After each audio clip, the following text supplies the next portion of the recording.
Welcome to this special episode that was recorded live at Airdrie Library's Killers and Coffees event. It was the first time that myself and Marti from Mum's Mysteries and Murder had ever done anything like this before, but everyone was so lovely and welcoming we were soon put at ease. The case we covered was the murder of Aileen Printie in 1981 in Edinburgh. Thank you so much to Katie from Airdrie Library for asking us to come along and share this story at the Killers and Coffee event. Thank you to everyone who was there for coming along to hear this story and for all your theories and questions. And a final thank you to @tal-q3r on YouTube Music for suggesting we cover the murder of Aileen Printie. So without further ado, let's get started with today's episode. Hello, and welcome to Killers and Coffee. Big thank you to Katie from Airdrie Library for having us. We've both never done anything like this before, so maybe just be gentle with us.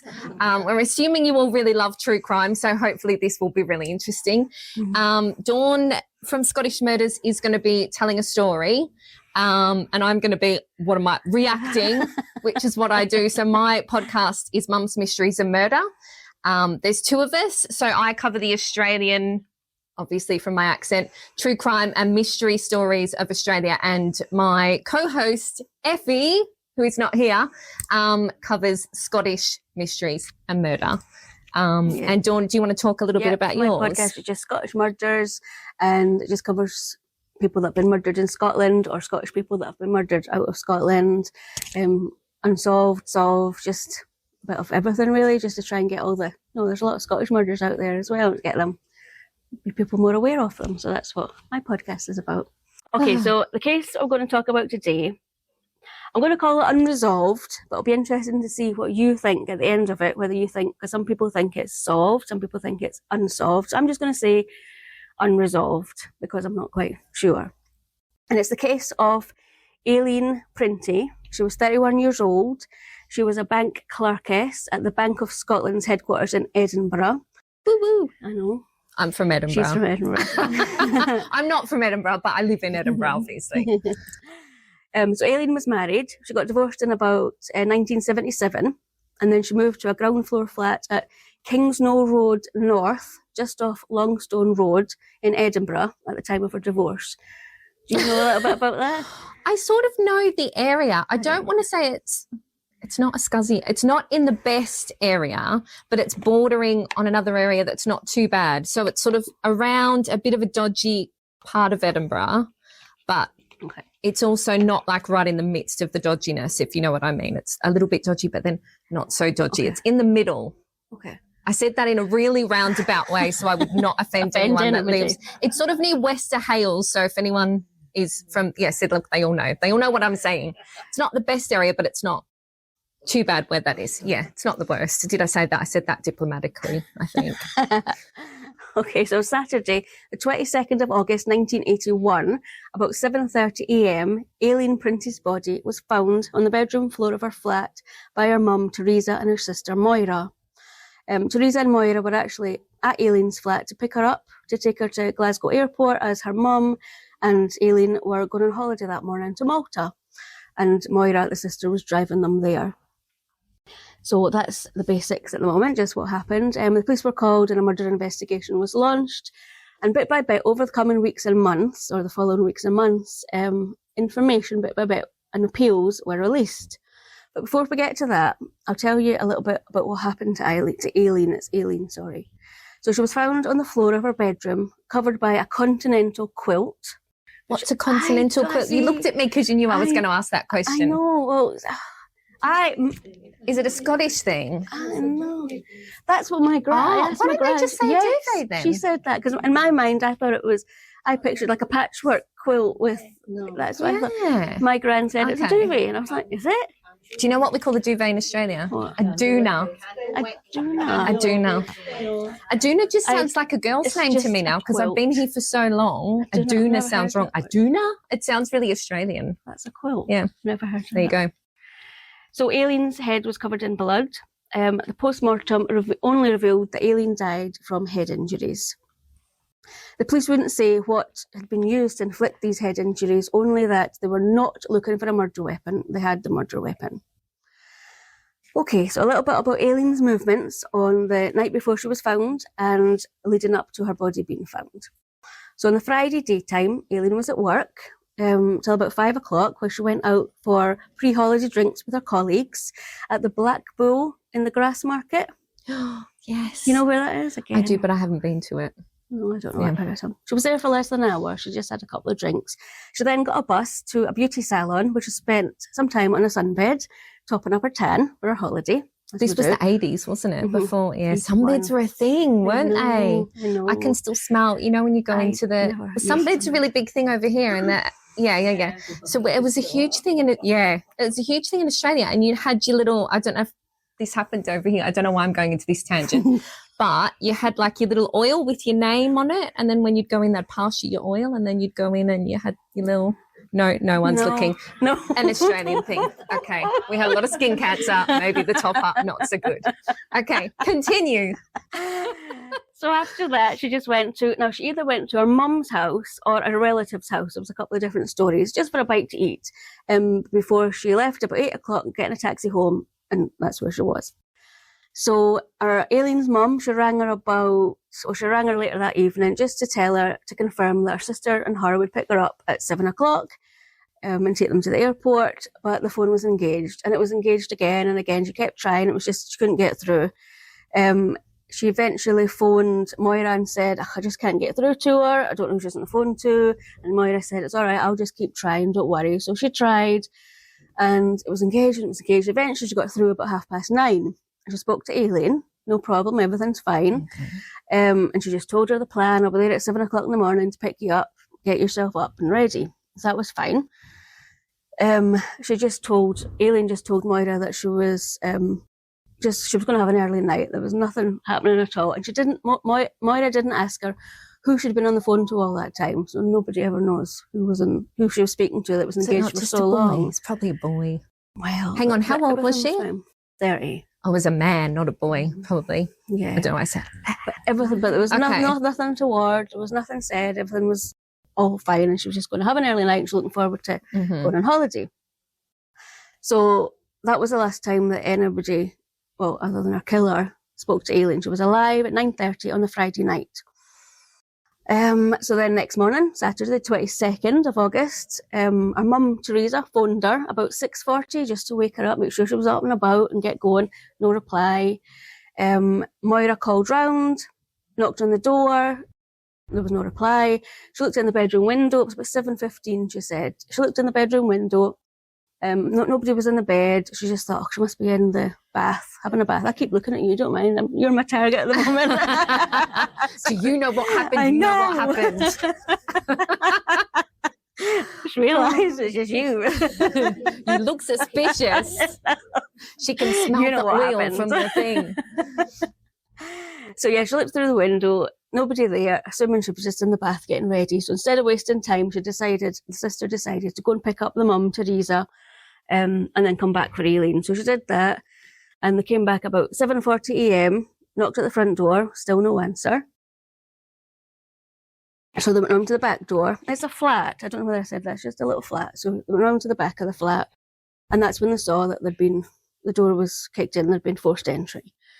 So they went into the flat. They saw that the landline had been ripped out, and they found Aileen's body on her bedroom floor, just out of sight of the window, so the sister couldn't have seen her when she looked through. So that's got to be the worst, doesn't it? When like the doors kicked in or the doors open, that's got to be. I know. I don't think I want to go into that room. I know, but they did. They must have had that sinking feeling, yeah. And the phone ripped out of there. I know. But they wouldn't have known, even though they were phoning, because it was, for younger people. Yeah. If the phone was ripped out, the person phoning, it was just ringing as normal. They wouldn't know. It wasn't engaged or anything. So it was just, they wouldn't know. What happened? So it wasn't just dead tone. It was. No, it was it just rang and rang and rang, but they wouldn't know that the phone had been ripped out. Yeah. Okay, so now I'll tell you about the information and the appeals that were released over the weeks and months. So on the Monday, it was appeals and information. So this was 2 days later, and police were appealing for taxi drivers to come forward to let them know of anybody that they picked up in the area or dropped off near Aileen's home, but specifically in the vicinity of the Longstone Inn on Longstone Road, which is where Aileen's home was, her flat was. So they specifically wanted that. They're also asking for anybody to come forward if they could give them any information at all about Aileen's life and what she was up to in the weeks before her death, just so they could kind of build up It would have been harder then as well, because they didn't have social media, obviously, and that's where they get like loads of the information from now, don't they? Like the amount of leads they get just from looking at someone's picture and then someone's boyfriend's in the background and then they look at his. Yes. Yeah, of course. Who she was on, I'm sorry. No, it's okay. You said you didn't know who she was on the phone to, but see, every time that I watch on the television, they get access to their telephone records. So why did they not get access to the telephone records? That is a good question. It is a good question. I know it was one I thought about as well, but they never, I've gone all the way to the end, and either she phoned them or they phoned her, but they never found out. Nobody ever came forward to say that they'd been on the phone with her that night. Can they not trace the records through BT? Why they didn't trace it. Trace it in 81? Surely they could have traced it in 81. Unless they'd phoned her and they couldn't see who'd phoned in. Maybe they could only trace outgoing calls. I don't know.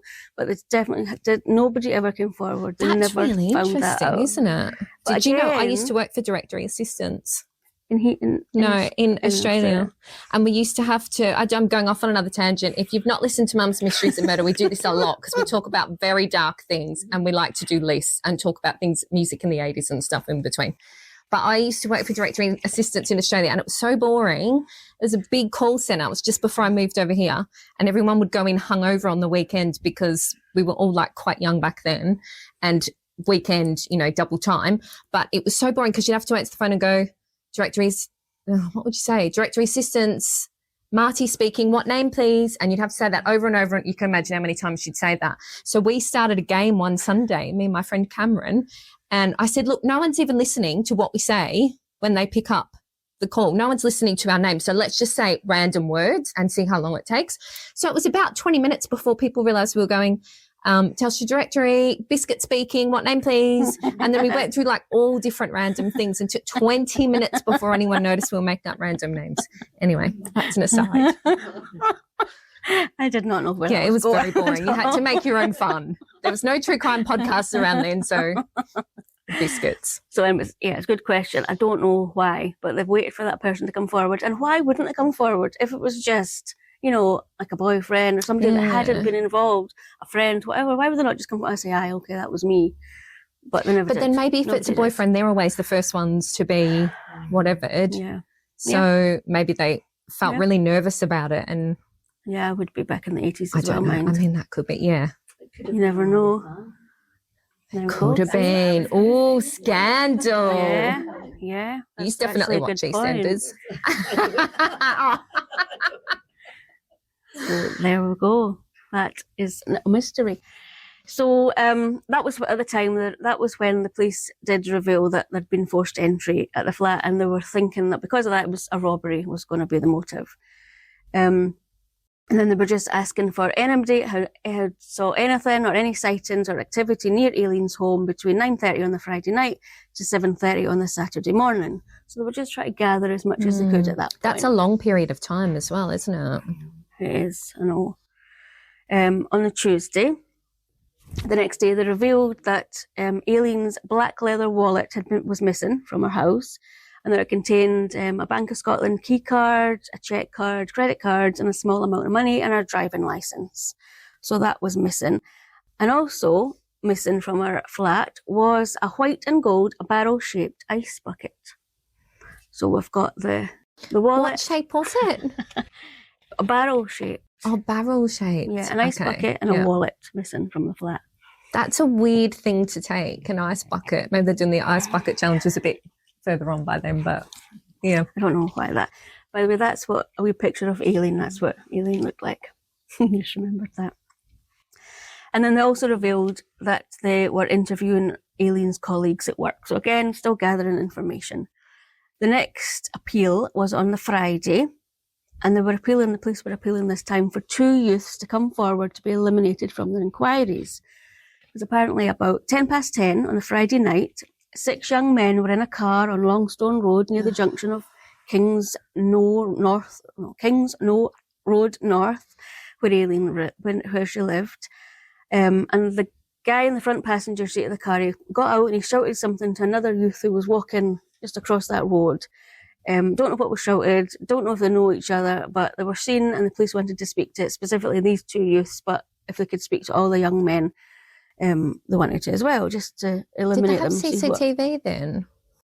No mention anywhere of CCTV. We talked about this in a recent episode and Effie Googled it to see, and it was surprisingly earlier than we thought, but maybe not 1981. No mention of CCTV I think anywhere. it was mid-80s. I don't know. But yeah, it was like a lot earlier than we thought. Yeah, that's just her mum and her sister as well. Look at her. She's got the 80s hair. She's beautiful. Yeah, it was. So on the Saturday, it's a week after Aileen was found murdered, the police revealed that they'd found her black leather wallet. It was found in a demolition site near her home, and just a small amount of money had been taken, but everything else had been left. So they had that. So they're not even taking her bank cards or anything? Well, no, because it was different. Was it different back then? They wouldn't have. It would have done them no good. Yeah. No, there wasn't ATMs either, was there, at that time? I think we had to go into the bank, didn't we? This is just turning into all the things that went around in the 80s. Did we have to do that? I can't remember. Yeah. So on the Monday, the 31st of August, just a week after Aileen was found, the police wanted to trace, they were making another appeal, to trace a smartly dressed man seen near Aileen's home on the Friday night. So he was seen walking along the streets, just a few streets away from where Aileen lived, walking towards Edinburgh city centre, about 11:45 on the Friday night. And it's about an hour and 17, would you say it was like it's a walk? A long walk about from there. Over an hour to walk from there, where he was, to Edinburgh. But I don't know why they thought he was going that way, but he was on that road walking towards Edinburgh. So he was described as being in his late 20s, about 5'8" or 9 inches, medium build, with short and neatly trimmed dark hair, wearing a bomber type leather jacket, which was open, denim jeans, and he was of smart appearance. But he also had, or he was seen carrying in his right hand, particularly, a bucket. A clear, jumping ahead. Get excited. I need to know. Was it a bucket, really? A clear plastic bag. With a bucket? With what appeared to be a bucket. To be a barrel-shaped ice bucket. Oh, yes. Gold and white.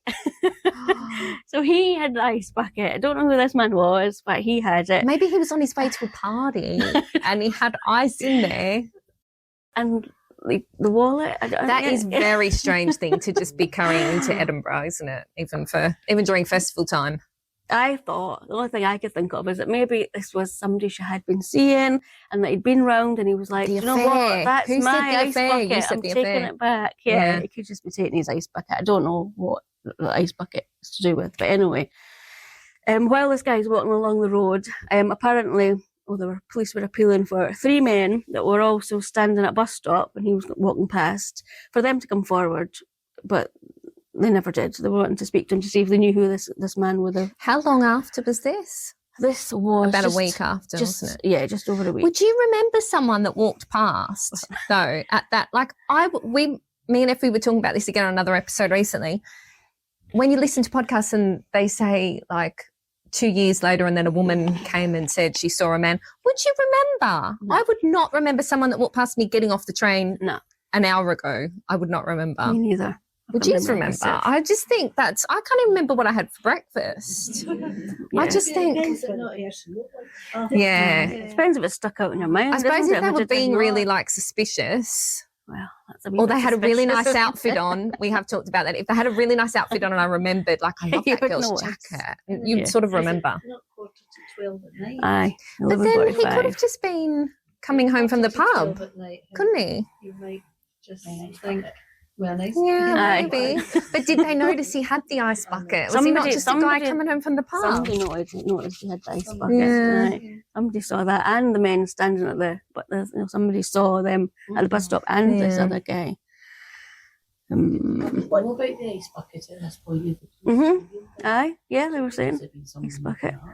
It could have been someone trying to frame him. Sorry, you had a question. What time did the PM show that she died at? It did. See, it never says. Check us out The being post-mortem is very, very limited. Love it. There's not a lot of information about that. And the fact they were looking for looking for information from such a big time frame. They've not said at all. And they can't tell that apparently. Did you know this? I did. Yeah. Someone said like on TV shows and they go, oh, the person died between 9 and 12 p.m. They can't actually tell that within like such a small time frame. Apparently, they can't tell like when the body was murdered. I always thought they could pin it down, but no, I found out. Yeah, TV's got a lot to answer for. I know. Do you know what as well? I heard the other day on a podcast. I can't remember what podcast it was. I got really excited then. It's not that exciting. But you know how they have drawers like in morgues and they pull bodies out? They don't have that I think it's only in America. They have everyone in a big, I don't know why I started that because that's a horrible sentence, but they have everyone in one big room. Except for in hospitals. In hospitals, they pull them out of... I've seen that.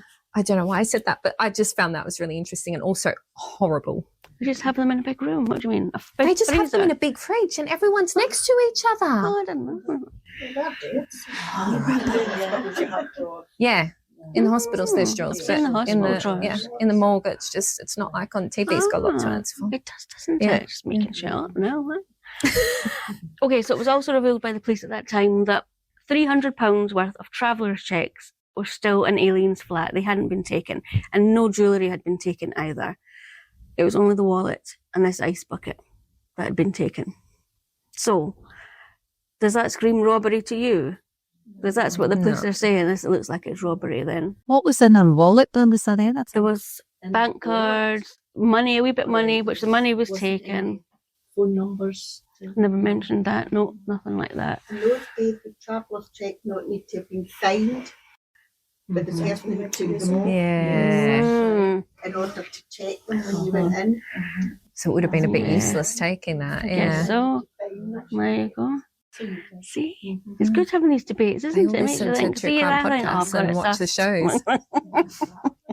Okay, so the next bit of information and another appeal was on the 3rd of September, the Thursday, 2 weeks, just short of 2 weeks after Aileen's body was found. And this time, the police were asking, it said that found at the scene had been a cheap cufflink. And they gave a description, showed photos of this cufflink, very cheap, but it was sort of quite distinctive, and only one had been found, and they were thinking, somebody must have it. If you know this, if you know who's got this or who has this, then get in touch. So the cufflink was... It's a bit harsh saying it's cheap. It's a bit mean. Okay, it was really cheap. It was like £2. It cost £2 for the two of them, which is like £8 in today's money. It was pretty cheap. They're saying they're a cheap Pretty cheap, the person they're not like... They could have been Gucci for all they know. You never know. They could have been. Obviously, this is not colour. I couldn't find the colour one, but just use your mind. So it's gilt. Gilt as in GILT, not GUILT. So fake metal surrounded with indented edges, about 1/2 inch square, inset with a large synthetic blue sapphire stone. Although apparently, if you stare at into the depths of it, it does become decidedly grey. Oh. It's got a swivel to torpedo type fastener as well, and like I said, it was quite cheap back then. Mm-hmm. So they were now appealing for that, and then they were I'll jump ahead. So that was the next thing, and then 3 weeks later, after her murder, they were still trying to trace the man with carrying the ice bucket, which again, I said he was never identified, never found him. They were still trying to find the 3 men at the bus stop who'd seen the man with the ice bucket. They never came forward, never found them. They were still appealing for anyone who had information about this cufflink to come forward, which we'll get to. They did say that they had traced the owner of... They did say at this time that the police felt that if they traced the owner of this cufflink, they almost certainly would find themselves face to face with Aileen's killer. So they were pretty sure this was her. Okay. The other half was okay. But does the guy carrying the ice bucket, wearing a bomber jacket and jeans, you wouldn't think that he'd be having cufflinks on as well. So what's the ice bucket? And it's all just a wee bit not quite sitting right. And the lead detective actually admitted in the papers that the team were baffled, but they did say they will get this man eventually with the public's help. They had to because he was a brutal killer. So a little bit about the cufflinks, because they did go to extraordinary lengths to try and find this cufflink, because they really believed that this was a trump card, and they would find the other one of this, then they would have their killer. So the cufflinks were made in Birmingham. They were sold off in job lots in 1978 and 79 with other mixed cufflinks. An Edinburgh jeweller confirmed that they'd bought 2 lots and sold them at £2 a pair. But there was thought to be no more than 15 pairs of the cufflinks in Edinburgh at the most. It was quite a distinctive piece of jewellery. And like I say, they released hundreds of colour photographs of this cufflink, hoping that somebody would come forward and identify it. So did the jeweller have a list of all the people that had bought those cufflinks? I know that's a long shot. I don't know. And it also didn't say if anybody came forward, but I'm imagining some people did come forward and they were ruled out. But the person that this particular one belonged to didn't come forward at that time. Okay. It's like Somerton Man all over again. I know. So I was wanting to ask you this question. Do you think, this is just putting it out there, do you think that maybe, they're saying that it might be a house, a robber, do you think that maybe somebody knew Aileen and maybe knew that she was going on holiday and just misjudged it and went there to rob the place and came face to face with her? Do you think that? I was wondering. That's the only thing I could think of. But then why did they take an ice bucket? I know, that I can't get my head around. I'm wondering if this ice bucket has just been made too much of a thing and it's actually not just a red herring. And then surely if that was the case, they would have still robbed her anyway because she was dead. So if that was the original intention, surely they would have still went through with it. Well, exactly, yeah. Must have got a fright and they killed her and ran away. Did they kill her with the ice bucket, did you say? Was that the... They haven't told, at this point we don't know what the murder weapon was. Nothing about the ex-husband. He was, I didn't write Drew's details, but he was just nothing involved at all. Was eliminated, just carried on with his life. That's interesting. Door being kicked in with a red herring. No, did somebody just do that to make them think about a robbery and take the wallet? Yeah. Yeah. Or it would taking a bit of a risk if we do that at night, the noise that would have been made. Aye, because it was a flat. That's what I'm thinking. There's neighbours. Aye. So nobody. So no neighbours come forward or said anything. And then I thought, okay, what was it? If she was, somebody, seeing a married man, or she's had a fight with this person on the phone, and maybe somebody else suggested that maybe she was saying, "Look, I don't want to see you tonight. I'm going away on holiday. We'll speak afterwards." And he decided, I'm coming round anyway, and kicked the door in. But again, nothing was heard. There was no noise. There was no shouting. There was no nothing. Nobody heard anything. Was it an area where there was a lot of shouting on? Yeah, you said it was that. It wasn't a great area. Sorry, I've got a question down the back. Might be anything to do sexually, like motive with. That's a good question. Just repeat it again. So I can Was there any sort of like sexual motive? So she's smirking. She's coming to that. I think that was a great question. I know, it is a good question. I am coming to it. Okay. Sorry. If my husband come home with one cufflink, or your partner or your boyfriend, you would be aware when all this publicity was going on that you might know the person involved. Yeah. That's great, actually, yeah. But then would you be scared to come forward, I guess, if it was your husband? And there must have been like 14 other people, though, that owned those cufflinks that were going on. Yeah. I know, exactly. I've got two, look, I've got two. Here they are. Geez, you'd be panicking if you couldn't find the other one. You fell over at the pub or something and you're like, it's somewhere. You just won't come forward. I just won't come. Maybe that's what it was. Part 2 of the Aileen Printie episode will be available tomorrow.